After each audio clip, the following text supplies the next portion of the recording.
Notre dernier intervenant pour aujourd'hui, c'est le doctorant Peterson Jean. Peterson Jean est chercheur doctorant à Technological University Dublin au sein du Center for Research Training and Digitally Enhanced Reality, DWIL.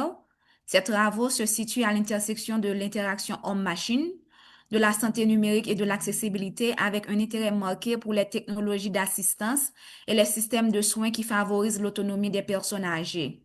Ces recherches explorent comment la conception centrée sur l'utilisateur et les interactions multimodales, visuelles, auditives et haptiques peuvent rendre les suivis de santé plus inclusifs et équitables. Son approche participative opte pour des solutions accessibles, éthiquement responsables et adaptées à la diversité des utilisateurs.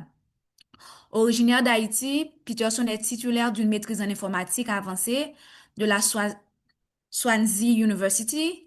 Il possède une solide expérience en génie logiciel, notamment dans des systèmes critiques de santé et dans le développement de logiciels gouvernementaux et réglementaires, où il a appliqué des principes de sécurité et de conformité. Il a également mené des initiatives open source dans le secteur à but non lucratif, utilisant des technologies pour soutenir l'éducation. Aujourd'hui, Peterson va nous parler sur l'au-delà du visuel, une approche sémantique et multimodale pour l'interprétation des données de santé pour les personnes âgées. Le micro est à vous, Peterson. Oui, bonsoir tout le monde. Merci, Marie-Dorval. Je suis Peterson Jean, donc doctorat en interaction machine. Donc, avant que je commence, l'interaction machine, c'est quoi? C'est genre un domaine dans l'informatique qui étudie le comportement ou du moins les aspects psychosociaux de l'être humain par rapport avec l'interaction avec la technologie. Maintenant, dans mon cas, j'étudie les problèmes liés à l'accessibilité des informations de santé, mais pour les personnes âgées. Donc, OK, yeah. Donc, avec l'âge, en fait, avec l'âge, les personnes âgées font face à des limitations. Ça peut être genre déclin cognitif, capacité cognitive en déclin, ou du moins, il y a une forte présence de maladies chroniques. Donc, comme maladie chronique, il peut y avoir genre des maladies cardiaques où certaines personnes font face à la tension artérielle ou l'hypertension ou du moins l'arthrite, difficulté à manipuler, ou du moins au niveau des os et tout, ou pour certaines personnes, le diabète et tant d'autres autres maladies chroniques. Maintenant, par rapport à ces différentes conditions, il existe une certaine opportunité pour les personnes âgées. Donc, il y a une nécessité pour de l'autonomie dans la gestion de ces maladies chroniques parce que les personnes âgées parfois dépendent essentiellement d'une autre personne ou de quelqu'un d'autre ou d'un système de santé. Donc, il y a une forte opportunité dans ce domaine-là. Maintenant, quel est le rôle de la technologie? La technologie joue un rôle particulier dans le monitoring de ces informations. Par exemple, pour les différentes conditions prémentionnées, il y a beaucoup d'appareils ou de technologies existantes. Mais pourquoi devons-nous nous préoccuper d'un tel sujet, ou du moins des personnes âgées? Le nombre de personnes âgées ou de personnes par personnes âgées, on parle de la population de 50 ans et plus, on projette que ça va doubler dans les 50 prochaines années.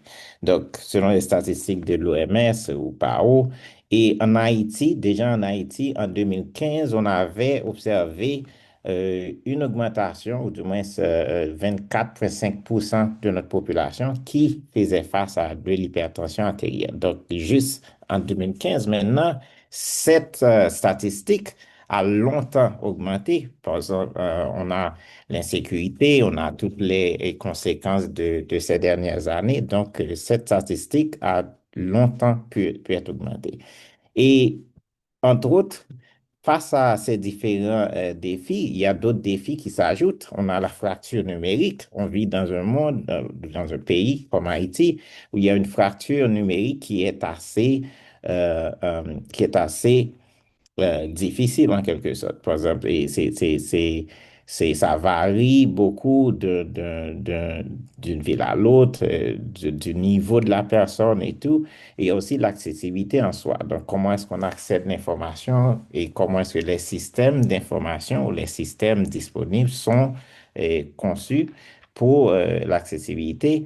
Aussi, on a, comme j'ai bien dit, les limitations liées à l'âge et tout ça va quand même proportionnellement augmenter par rapport avec cette statistique d'âge. Maintenant, et si on parle de monitoring, de surveillance des informations de santé, maintenant au niveau de cette population, donc un petit exercice serait d'imaginer, par exemple, que nos proches reçoivent euh, un de ces appareils. C'est genre des appareils portables connectés ou du moins non connectés. Par exemple, on peut être familier avec ces genres de moniteurs de tension artérielle ou de pression artérielle, ou du moins des versions assez modernes comme celle-ci. Et ces appareils, en fait, ils ont beaucoup évolué. Donc, on observe de nos jours une certaine efficacité de type médical, donc qui est assez rassurant.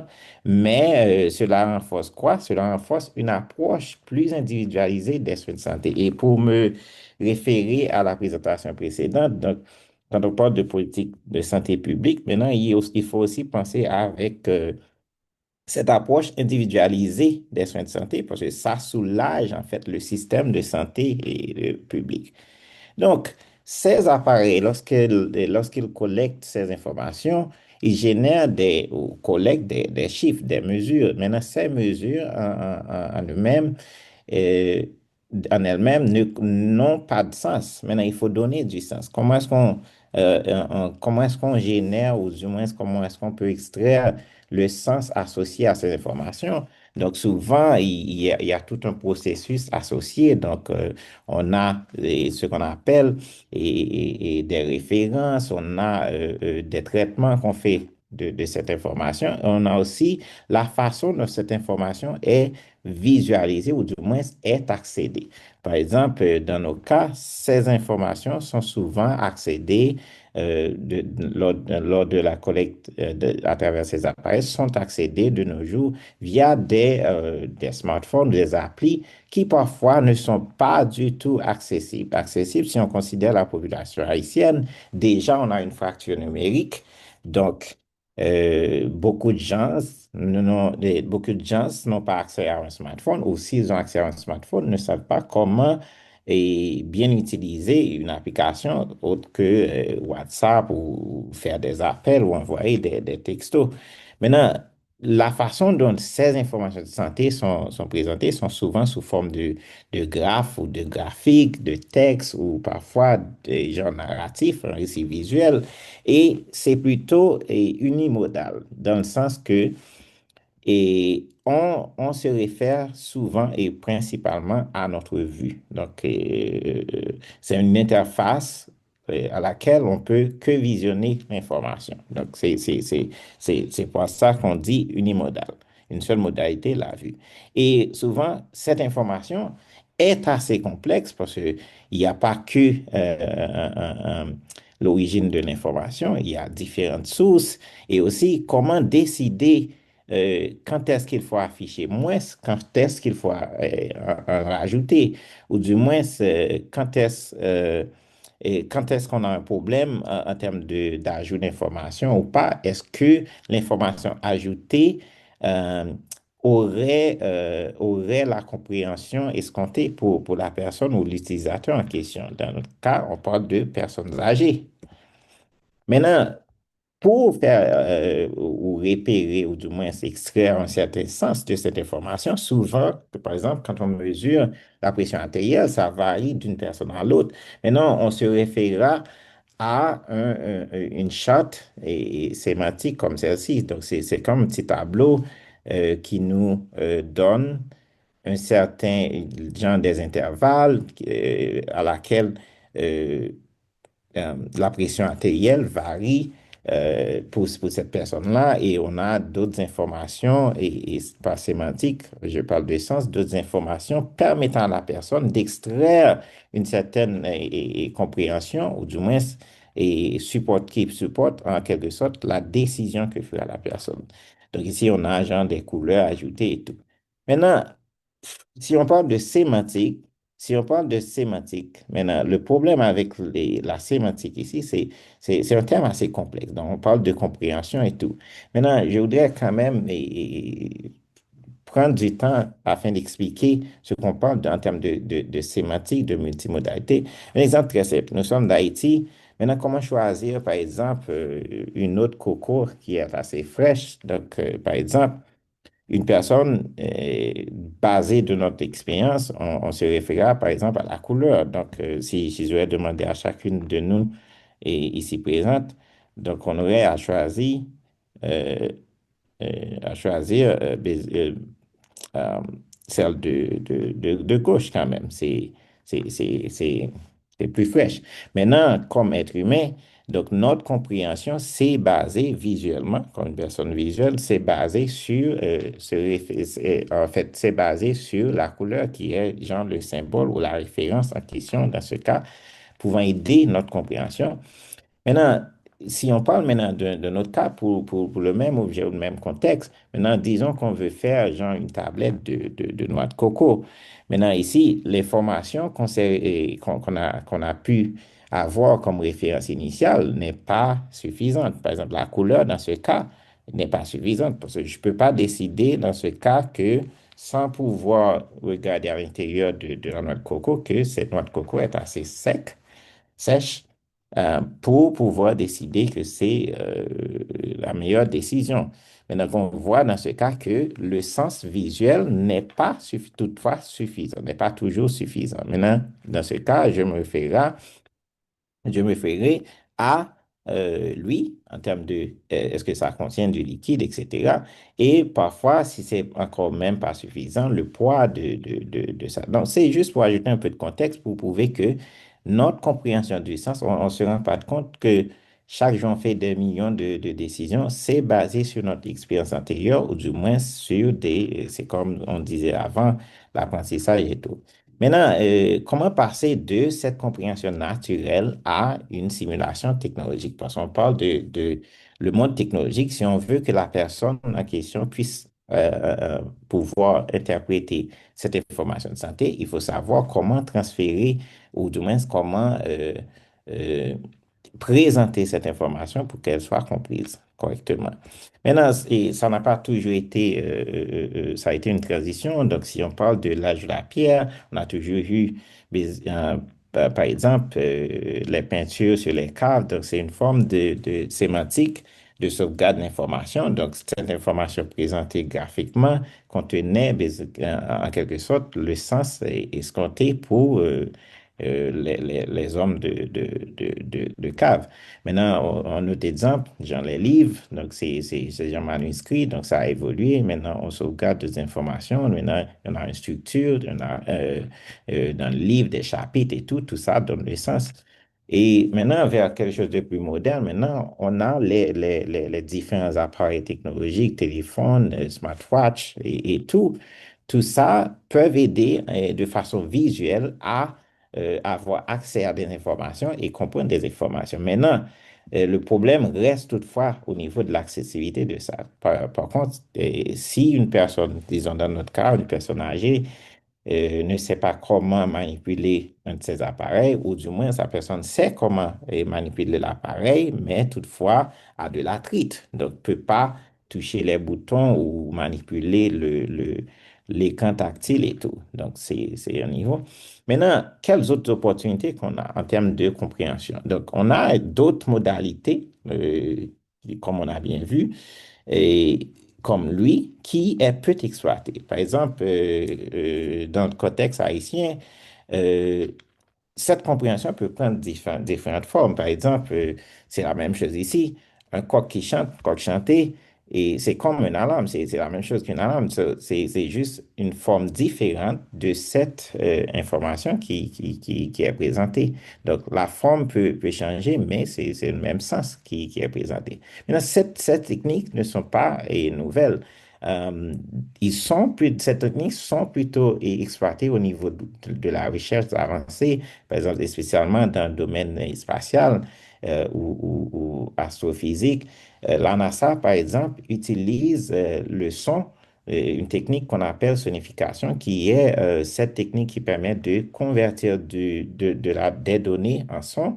Et grâce à ce son, on peut et, essayer d'exploiter ou de tirer davantage du sens des informations. Par exemple, il y a les métadonnées, des informations qui peuvent être cachées, qui peuvent être révélées grâce à notre capacité, la capacité de nos oreilles euh, à analyser un son sans même nous en rendre compte. Par exemple, ici, au niveau de sonification, la NASA utilise le son ici pour pouvoir détecter au niveau planétaire la présence d'éléments atmosphériques, ici la recherche d'eau, etc. Donc, grâce au son, on peut déterminer ces différents. Donc, faute de temps, je vais pas m'attarder sur ça, mais c'est des techniques qui existent.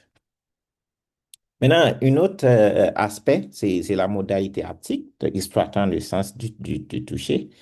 Maintenant, exemple encore, donc un fruit mûr ou pas, donc on a qu'à, par exemple ici, un avocat, on a qu'à presser et tout. Et on a d'autres formes au niveau technologique qui sont déjà exploitées, qu'on ne se rend pas compte de leur utilisation. Par exemple, combien de fois qu'on met notre téléphone en mode silence, on se réfère à la vibration. Donc, on peut distinguer en mode vibratoire, on peut distinguer quand on a reçu un appel par contre, d'un SMS. Donc, la variation, l'intensité de la vibration varie et cette reconnaissance de ces différents, ce qu'on appelle des différentes formes de vibration peut constituer un certain sens ou du moins nous donner de l'information. Dans ce cas, la différence entre un appel ou un. Mais pourquoi tout ça? En fait, là, on sait que les informations de santé sont, ou du moins la façon primordiale qu'elles sont présentées, et sont vraiment, la façon est plutôt visuelle. Donc, on n'utilise qu'une seule modalité, la vue. Maintenant, ici, on essayait d'exploiter les autres sens. Donc, ici, il y a un grand besoin d'intégration. On a deux opportunités. Premièrement, il faut réexaminer la représentation visuelle, donc les problèmes d'accessibilité existants. Et si quelqu'un a un problème de dextérité, donc la trite, et si quelqu'un a un problème visuel, maintenant peut-il se référer à lui, à son oreille, pour exploiter l'information, qui soit une information assez utile, ou du moins, et si un autre sens est un problème, peut-on se référer à un autre sens? Là, on parle de et, une certaine réponse aux défis liés à l'âge, en quelque sorte. Et d'autres recherches ont pu prouver que pour les personnes âgées, ils observent en quelque sorte qu'il y a un certain lien entre ces personnes et les objets familiers ou des objets de leur quotidien ou leurs expériences du quotidien. Donc, pourquoi est-ce que c'est important? Dans mes recherches, j'ai essayé d'adresser deux questions majeures, deux questions principales. La première question, c'est si on doit intégrer ces autres sens pour présenter ces informations de santé pour ces personnes-là, ces personnes âgées, comment devons-nous nous assurer qu'il y a une certaine cohérence sémantique, donc comme sémantique, la compréhension, entre les différentes modalités? Si j'utilise la vue, ce que je vois, ou du moins j'entends, ou du moins je ressens quelque chose, est-ce que cette information est la même dans n'importe laquelle de ces modalités? Et dans d'autres cas, si j'utilise une composition de ces modalités, ce que je vois et que j'entends, est-ce que cette information serait toujours la même? Maintenant, la deuxième question, c'est, on sait bien que Pour les personnes souffrant de certaines conditions, par exemple, quelqu'un qui souffre de la pression artérielle, par exemple, il y a ma mère, souffrant de pression artérielle, tension artérielle, il y a toujours un effet émotionnel, donc ça donne de l'anxiété. Par exemple, il y a ce qu'on appelle l'effet de la blouse blanche. Donc, la personne a tendance à avoir peur à monitorer ou mesurer cette information, bien que l'information, elle sait bien que l'information est assez importante en termes de consistance et d'évaluation de la progression en termes de santé. Maintenant, comment est-ce qu'on doit réduire cette charge émotionnelle? Parce que si on construit ces systèmes-là, on développe ces systèmes-là, maintenant, comment est-ce qu'on doit on doit s'assurer que les gens ou les personnes âgées vont quand même utiliser ces systèmes? Donc, la première chose, on résout les problèmes d'accessibilité. Maintenant, si on les résout, comment est-ce qu'on doit, devons-nous nous assurer qu'il y a un certain sens d'engagement, de consistance dans l'engagement?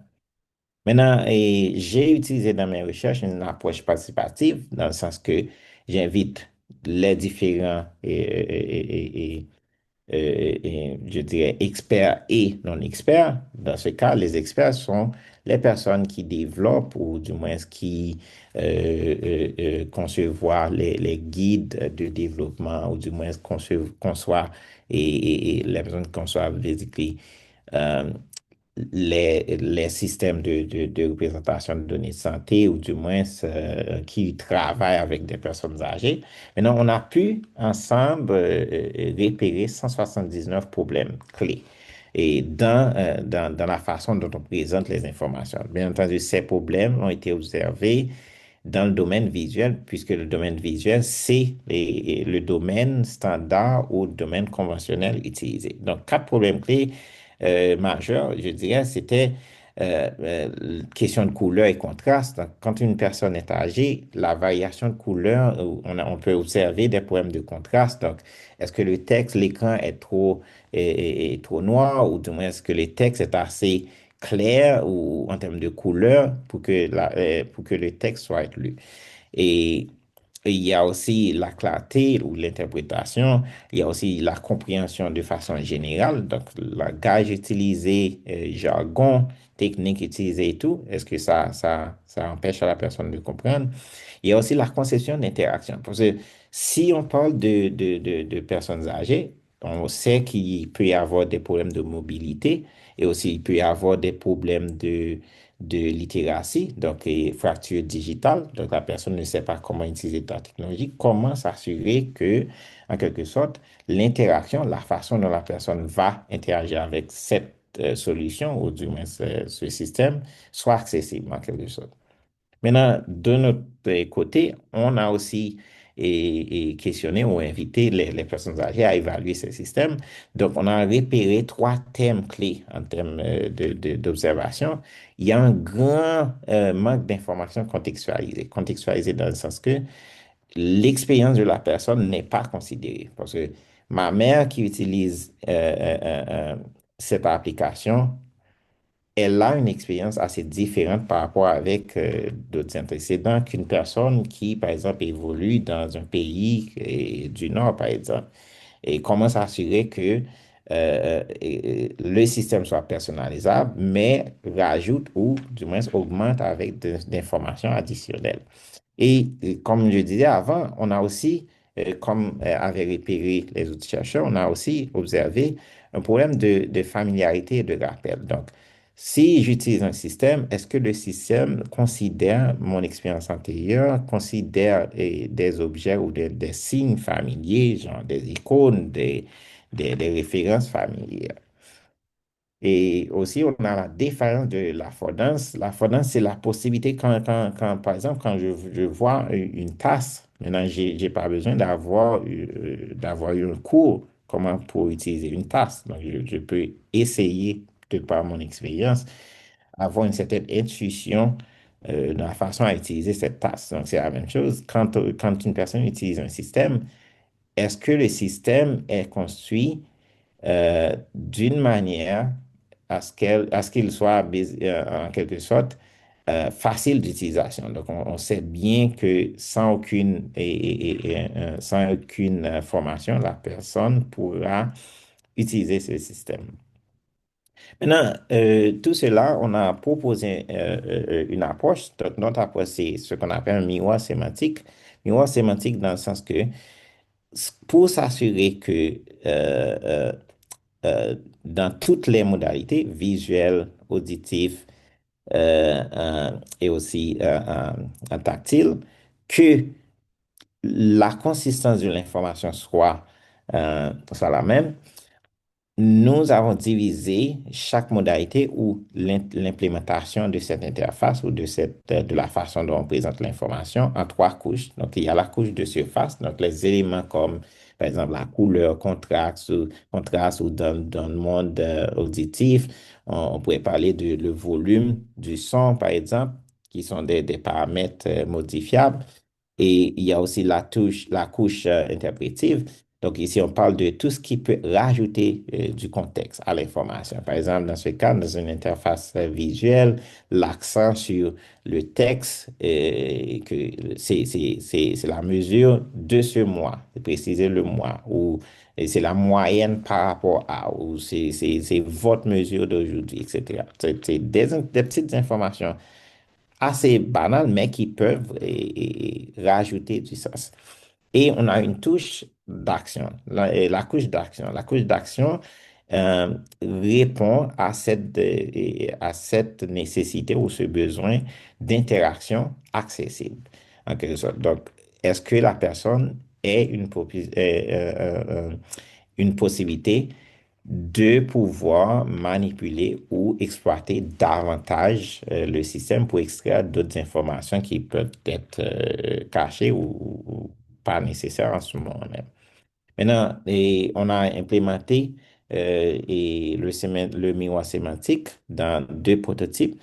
Donc, notre premier prototype a été un prototype multimodal. Donc, c'est un prototype où on a un système qui mesure la pression artérielle et présente cette information à quelqu'un. Donc, l'objectif était d'avoir une interface qui soit accessible. Donc, on a réanalysé, ou du moins, on a pas réinventé, mais on a revu les méthodes traditionnelles d'interaction. Donc, ici, on parle de la bande du temps. Donc, la personne sait bien quand on parle du temps, on peut aller dans le passé, dans le futur. Donc, c'est juste une bande de temps. Donc, on peut que défiler dans le passé ou du moins dans le futur.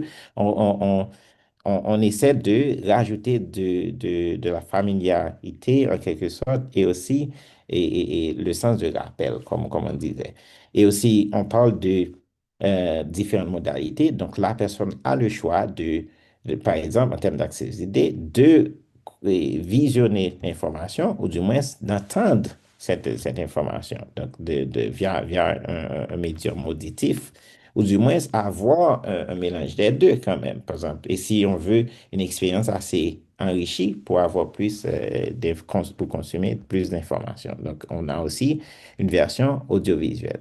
Donc, et deux choses. Donc, il y a la même interaction, la couche action, la même interaction est possible dans les deux. Ici, on voit bien que on peut défiler dans le domaine visuel, donc à travers la bande du temps, mais aussi dans le domaine auditif, on peut se référer dans n'importe quel point dans la bande sonore ou le son présenté ici, ce qu'on appelle sonification.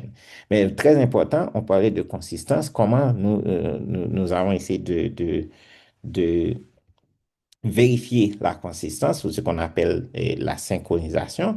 Ici, le graphique ici présent, le graphe, est bien synchronisé. On peut voir ici qu'il y a, dans les trois cas, il y a une claire indication de la présence dans le temps, ou du moins c'est des références et en termes de surface. On a des éléments visibles, sélection de la date en question, on a un marqueur dans l'audio et la différence entre les deux, et d'autres éléments auditifs qui peuvent être entendus en même temps. Et maintenant, pour répondre à la deuxième question, on a essayé de revoir cette approche. Maintenant, et si on parle de questions d'anxiété. Est-ce qu'on pourrait utiliser une approche qui soit en quelque sorte et moins cognitive, une approche qui soit moins anxieuse dans la façon dont on présente l'information? Il y a un domaine qui s'appelle phénoménologie qui est l'expérience du vécu. Donc, on s'est référé, par exemple, à une plante. Donc, quelle est la différence entre une fleur, par exemple, avec une information de santé? Quel est le lien? Par exemple, une fleur, et ça varie. Donc, il y a la taille de la fleur, la couleur. Donc, il y a un riche domaine sémantique. Donc, c'est pourquoi on a choisi, par exemple, la présentation des fleurs.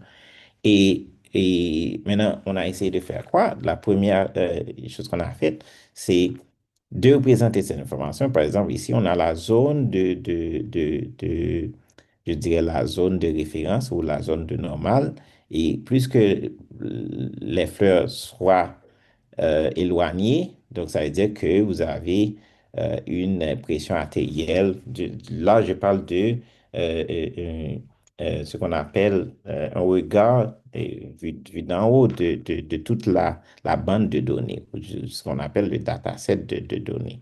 Et on a pensé à une approche plus accessible, par exemple, et si quelqu'un ne peut pas utiliser un smartphone, donc ici, on présente ce qu'on appelle un encadrement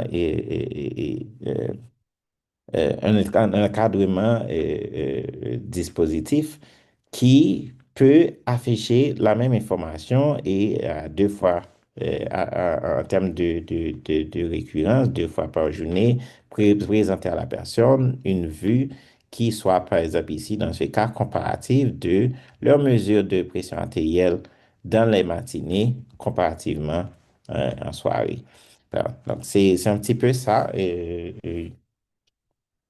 Ma présentation, donc l'idée ici, c'est assez un petit peu complexe en termes de jargon, mais l'idée ici, c'est quand même d'inviter, c'est une invitation à réflexion, à revoir la façon dont on peut rendre ces informations assez euh, accessibles aux personnes âgées et aussi considérant les problèmes actuels que nous faisons face en Haïti. Et certes, ce sont des recherches qui sont faites dans un pays du Nord, mais qui sont effectivement en Haïti, c'est plutôt très, encore même plus approprié à Haïti en termes de perspectives et défis que nous faisons face actuellement. Et merci, c'est tout. Et si vous avez des questions, je suis à votre disposition.